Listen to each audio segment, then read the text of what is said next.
On se retrouve pour un nouveau coup de cœur de la rentrée littéraire. Il s'agit de Nickel Boys de Colson Whitehead qui a reçu pour ce livre le prix Pulitzer en 2020 aux États-Unis, prix qu'il avait déjà reçu pour son roman précédent intitulé Underground Railroad. Vous l'avez peut-être lu, il était excellent. C'est également le cas pour Nickel Boys que j'ai adoré, c'est pour ça que je voulais vous en parler.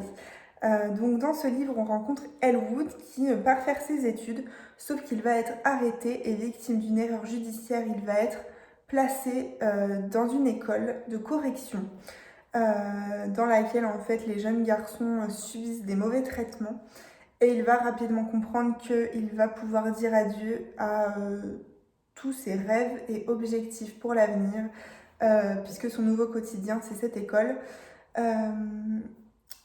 En lisant ce livre, en fait, on comprend très vite qu'il a nécessité beaucoup de recherches et donc j'ai moi-même approfondi mes recherches et découvert qu'en fait ce texte était inspiré d'un fait divers qui est que cette école a existé donc, sous un autre nom, mais c'est une école en Floride qui a existé et qui a recueilli de nombreux témoignages au cours des dernières années qui ont permis de mettre en lumière les atrocités qui s'y passaient.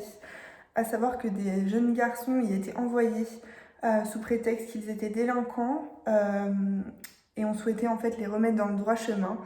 Des enfants âgés de 5 ans y étaient d'ailleurs envoyés, donc c'est pour montrer un peu la réalité de cette école et les vies qu'elle a pu détruire. Donc on va suivre dans ce livre le parcours d'Elwood et à travers lui, cette école. Et Colson Whitehead met clairement le doigt où ça fait mal en racontant cette histoire, en redonnant un peu de lumière à ces témoignages effroyables et à ces enfants qui ont vu leur vie complètement détruite par ce qu'ils ont subi là-bas.